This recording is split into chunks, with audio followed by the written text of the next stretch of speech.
Welcome to Empowered. I'm your host, Jessica Flynn of thejessicaflynn.com, and our show is on a mission to unleash local wisdom for widespread impact.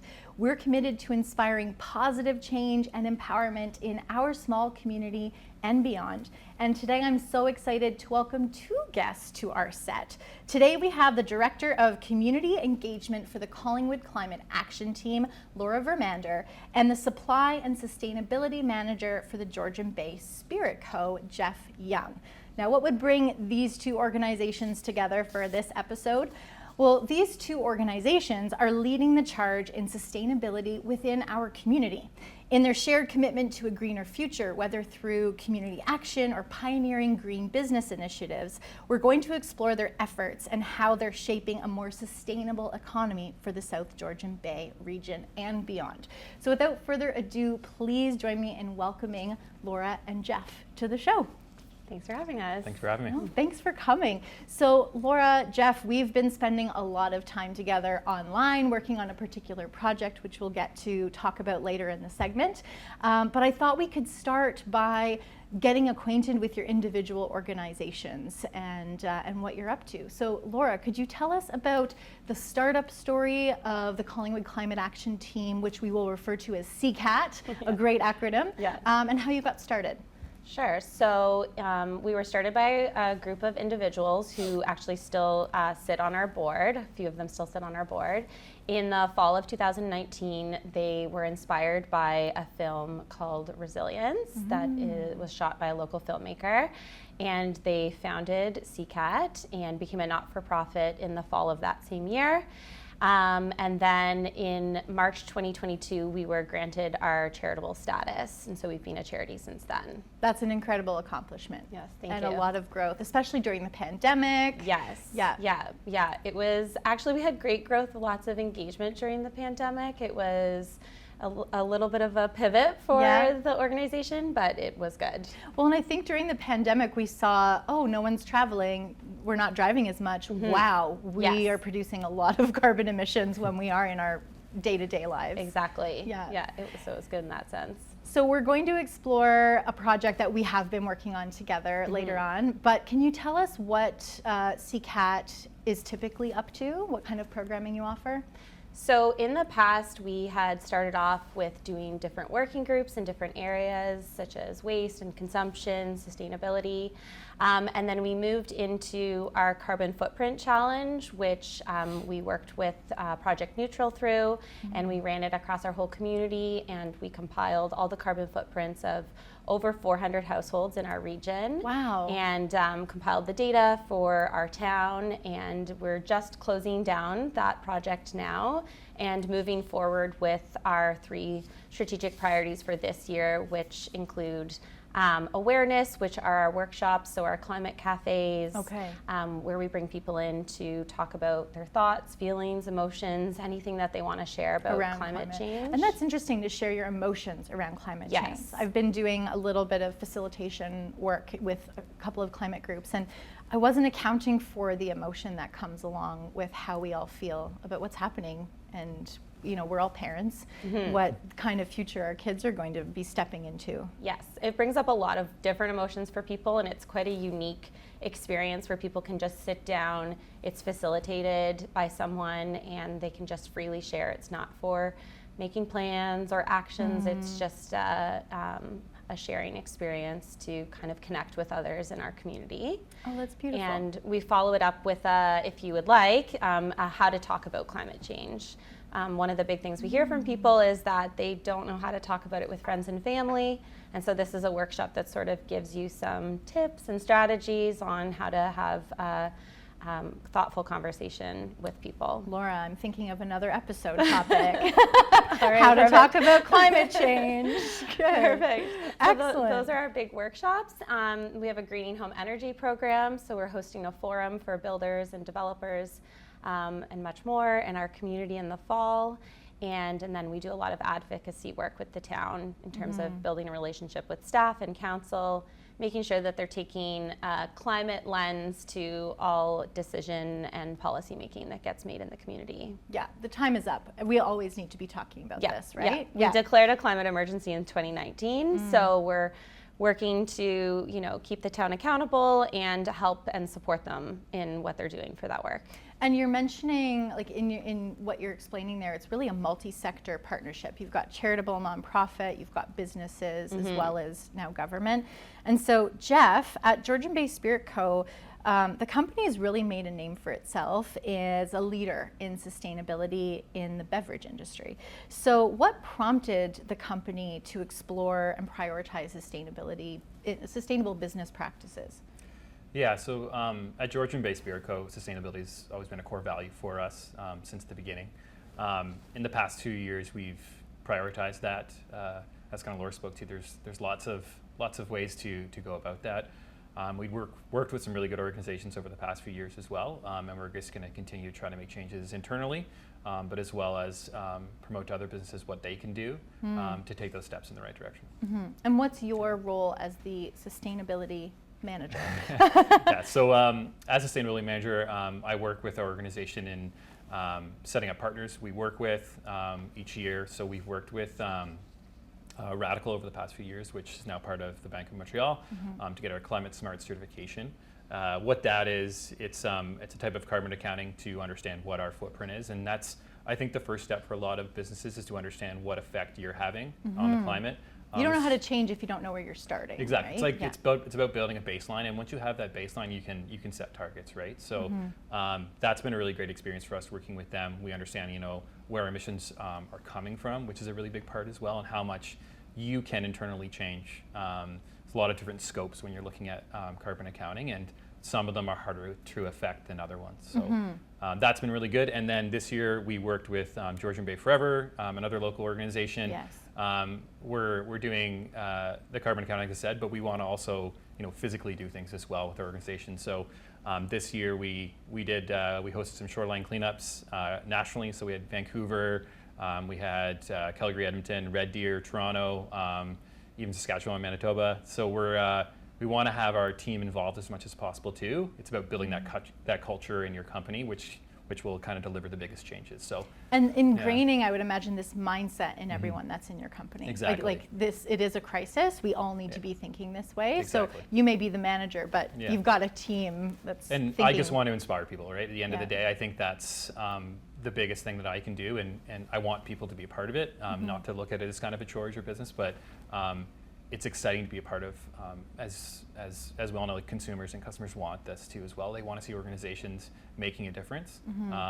So we see a huge opportunity from that as well. Yeah, and we'll talk to a little bit later on about the actual impact that, I think green business, when you're doing it, not greenwashing, true green business and making a difference, it's good for business. Yeah, exactly. Yeah.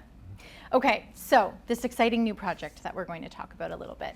I can give a bit of backstory. So I've been doing some work with a not-for-profit organization called the Institute of South Georgian Bay, which kind of fills the cracks, I would say, in between a lot of individual organizations and facilitates conversation. So in the works for the last few years has been, how do we get businesses thinking like Georgian Bay Spirit Co? How do we get support around businesses who do want to change and grow and become more sustainable?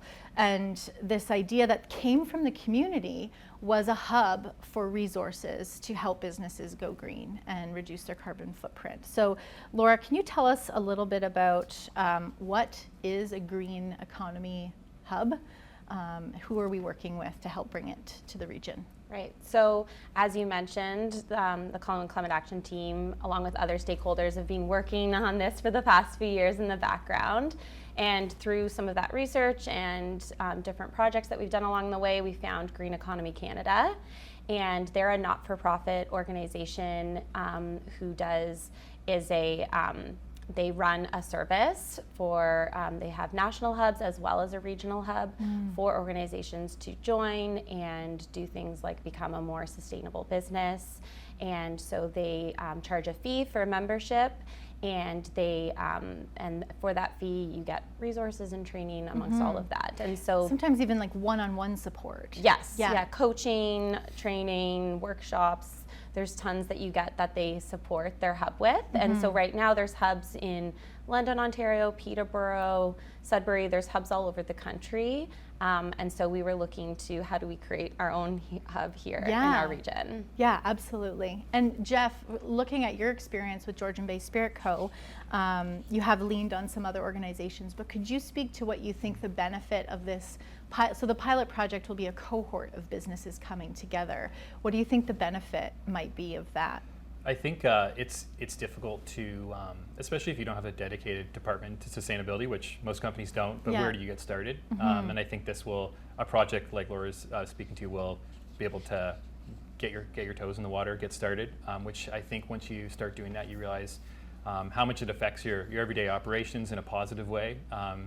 And it's just working with other businesses, you can kind of provide examples of, like, well, what did you guys do? And, how did you deal with this problem?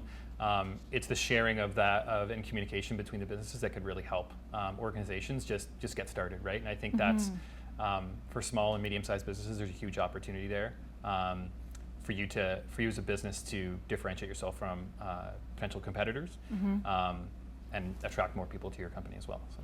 Yeah, and I think, correct me if I'm wrong, but are you finding that your consumers want to see you leading, and so it's easier for them to make green choices as well? Definitely, like consumers are looking for it, and you mentioned greenwashing earlier. I think authenticity is really important, and that's why I think for me it's really important that we build that culture at Georgian Bay, which I'm already seeing huge changes and huge excitement within the organization.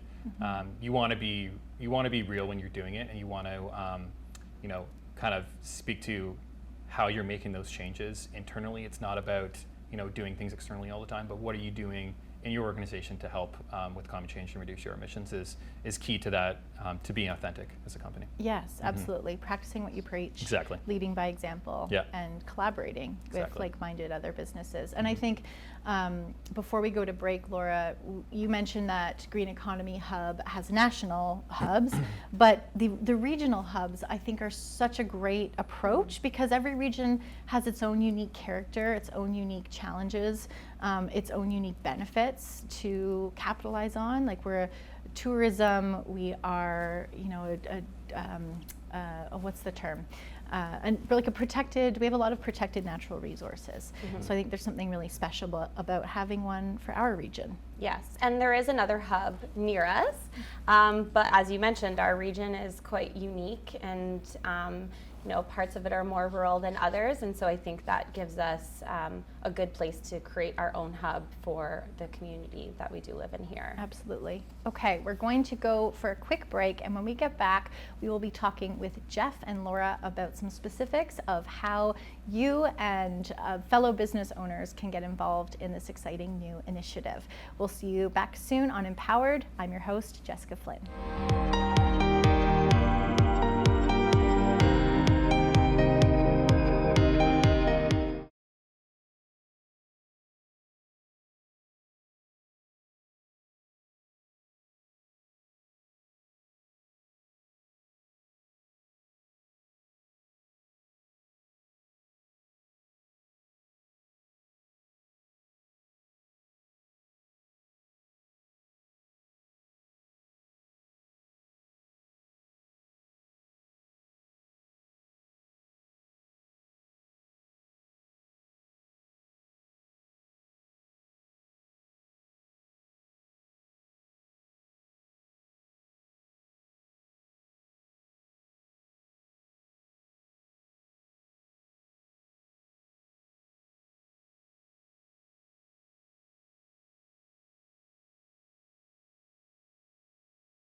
Welcome back to Empowered. I'm your host, Jessica Flynn, and today we are speaking with Jeff Young from Georgian Bay Spirit Co. and Laura Vermander from the Collingwood Climate Action Team.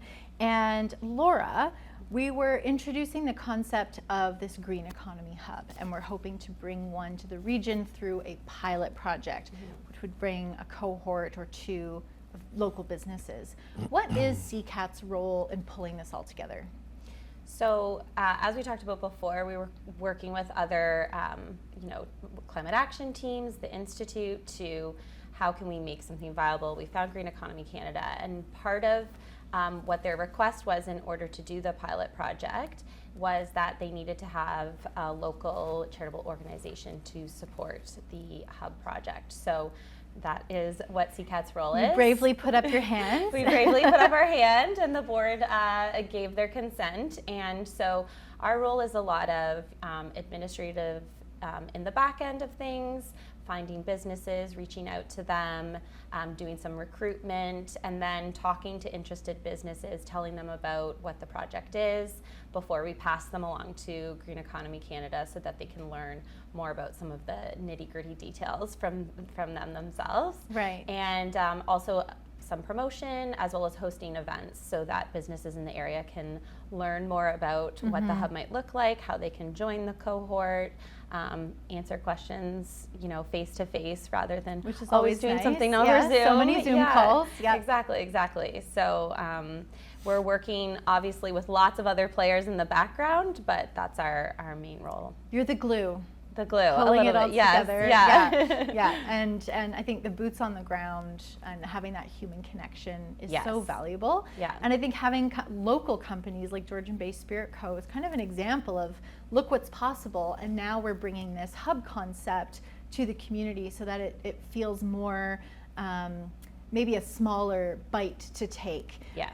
Rather than, uncharted territory can be scary. Yes. There's also some expense involved in going green, but Jeff, can you talk to some of the benefits that your company has seen in investing in sustainability? Sure. Yeah. So we, I think, kind of like what you said, like a lot of people associate dollars with sustainability. But if you look at it in a sense of reducing your fossil fuel consumption, that usually is a positive for the costs, your operating costs, as well as sustainability. So they do go hand in hand. Over from 2022 to 2023, we were able to reduce our CO2Es for the year by 10%, just making some operational changes internally for us, which was really good. I mentioned earlier, you have to be able to do things internally as well to speak to authenticity, and I think that's a huge win for us. Right. So very excited to be able to make some reductions within our organization. But yeah, there can be costs associated to it for sure.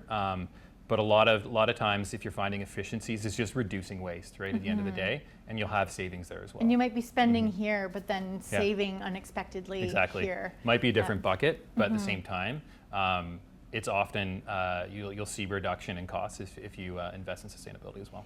And my very unscientific view too, just as a consumer, is if I'm looking at this product and this product, and I feel like the ingredients are fairly similar, but I know this one is better for the planet, I want to choose that. And I'm starting to look more consistently for products that are more responsible. Yeah. So are you finding that? Yeah, for sure. Like consumers want to see businesses going green. I think it's really important. It's, obviously a huge benefit for us to have that as well. And we came out with a product this year called our eco-friendly gin, which we sold in Ontario as well as nationally. And that bottle it has a paper outside, and it's 6 times lighter than your average spirit. So we're saving on emissions right from the get-go. Produced here in Canada as well. So it's really, for us to come out with products, we want to kind of break the mold and be a disruptor in the alcohol industry. And I think this bottle, we were the first spirit company to come out with it in Canada. So congratulations. Huge win for us. Yeah, thank you. Yeah, and thank you for doing it here, because it makes us all look good. For sure. Yeah, and it's great being connected with that Collingwood community. And we do have our store open, and you can purchase that product right there. So it's if you want to come in and check that out, that'd be great. We do want to come in and check that out. That's so cool. And I would have never thought, I would have thought the product itself, we're not using any new trees. I'm not sure what the process is to make a glass bottle, but I would have never thought of the weight and the traveling is actually where you're seeing a big improvement. So I think it's fun to be surprised too. For sure, and there's so many factors. I think there's a lot of gray in sustainability too, especially when you look at product life cycles. But like the eco-friendly gin's a great example of, a lot of people say like, oh, glass, great, it's fully recyclable. It's also very heavy, and to send that across the country or to send it to different markets can be expensive. So going back to reduction in cost too, if you're sending more lightweight stuff, it's cheaper to move across the country as well. So there's an exact example of where sustainability and cost reductions go hand in hand. Yeah, I can't imagine the amount of work and research you've done to get to this new product. So what were some of the roadblocks and challenges that Georgian Bay Spirit Co. has come up against, and how did you overcome them in this process? For sure, I think like for that bottle specifically, it took a few years to get that going. And I think you'll start to see, even when I'm looking through the food and drink, for example, through the LCBO, you see a lot of companies, especially in the alcohol beverage industry, like pushing sustainability, because I think there's a lot of opportunity there. The industry itself, like using glass, cans, paper, bottles, very sustainable from the get-go, just with recyclability. So there's a lot of huge wins in that industry already, but consumers want to see it. You're going to see more companies getting pushing the envelope there. There's always going to be challenges, but I think for a lot of businesses looking to get into it, it's about first steps, and it's a journey. You're not going to be carbon neutral or carbon zero tomorrow, but it's about planning for the future and trying to understand when you're making those decisions, factoring that in. Yeah, and I think that idea of competition, what a great competition to be in. Like who can be the best for the environment. For sure. That's the kind of competition we need to focus on. 100%. Yeah. Okay, so now we're all inspired and excited about what's possible in business. And I should say too, the Green Economy Hub is not just for businesses, but any sort of organization that has a carbon footprint that can learn how to, reduce their emissions. So Laura, how can people learn about the Green Economy Hub? How can they participate? Do they have to join a cohort? Can they participate in other ways to support this initiative? Yeah, there's lots of different ways. So in order to learn about it, you can visit our website, and we've got all the information there for everyone to read about. And then if you're interested, you can just fill in a short form and I will get in contact with you. And then from there, we can always just hop on the phone and I can answer questions. We're also hosting an event on October 3rd for businesses who are interested to come learn more about the green economy, maybe fill out an expression of interest and take the next steps there, talk to us directly if you don't want to hop on the phone. So that's in Wasaga Beach on October 3rd.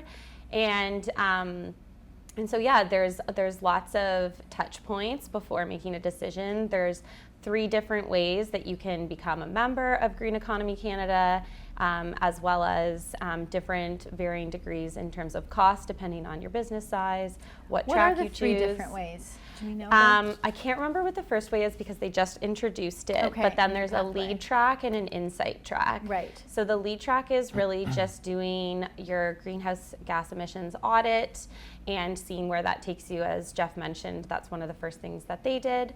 Know where you're starting, and then you know exactly, how to make a plan. Build the baseline. Yeah, exactly. Know where's what's the low-hanging fruit that you could maybe easily change, or what's the bigger item that you're going to work towards. So you can do that, or you can do the more detailed track where you do that. You make a plan, you move forward with the plan. That's where you mentioned you get the one-on-one coaching, the training, the workshops, networking events. You become certified as a green economy leader within Green Economy Canada. And that designation, I know, Jeff, before we started recording, you noted that Georgian Bay Spirit Co. has a designation. Correct. What a great way to market, you've been through it. This is real change that you're making.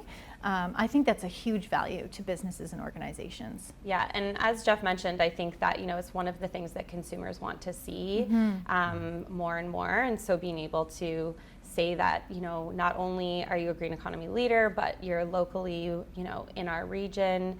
I think a lot of people are looking for that more and more. And one of the things that Green Economy does as well is they provide you with the information that you need to get started. Like, what are the grants that you can apply for? What are those steps? So you really get a lot of that leadership and support through joining the cohort. And there's 2 cohorts. The first one's gonna run late fall, and so the pilot project is gonna run until about the end of 2025 as it stands right now, just to see is it viable to have a hub in our region, because it's a little bit different than something that Green Economy Canada has done before, and so we want to make sure that it is something that will work within our community. So we need businesses to reach out to do. CCAT Yes. and learn more, Yes. because we want to get this thing started. Definitely. Amazing. Jeff, before we wrap up today's episode, could you give some advice to other business leaders in the community of how to get started? Sure. Yeah, I think, I mean, it can be overwhelming. I think climate change can be overwhelming for everyone. But I think just getting started and reaching out, I'm more than happy to answer any questions a business has too. But just getting started and knowing that consumers want to see products and services that are trying to make a difference is a huge win. So it's not just a great thing to do, obviously, for our planet, for everyone. It can also be really beneficial for your company. So you can see cost savings, you can see improve, you can grow your customer base. So there's a lot of reasons to do it. I think just getting started, that's where do you do that? Right. And I think even just in a little initiative, whether it's starting with carbon accounting or finding your inventory, your emissions inventory, coming with a product that's maybe slightly lighter or different material. All those things people want to see, and I think that's the huge win for any business looking to to become more sustainable. And for maybe smaller businesses or not-for-profit organizations, what are some of those quick things that Georgian Bay Spirit Co is doing internally that can maybe other businesses can copy and paste? I'm a big believer of copy and paste, something that's working well. For sure. So what are some of those things that maybe not product specific, but other businesses could try? I think the first thing you can do is, I mean, depending on your organization's size too, but just starting a green team and starting those conversations. I think a lot of people have similar feelings about climate change, but starting those conversations internally and seeing where people's interests really lie and really jumping on something that maybe it's, gardening native plants, for example. Right. Even just putting one of those little gardens outside, which I'm sure some of you have seen the pollinate Collingwood ones around town. Just doing a small initiative to get the ball rolling, and then usually I find someone else in your organization will kind of take the lead, right? So building that green team is really just starting to build that culture. As a team and do it in community. Exactly. Beautiful. Well, thank you both for joining us. If you're interested in learning more about either of these incredible organizations or about finding more information on the Green Economy Hub pilot project, do visit their websites. You can go to the Collingwood Climate Action Team.com under their programs page to find more about the project specifically. But we look forward to seeing you again in our next episode. We'll see you on Empowered with your host, Jessica Flynn.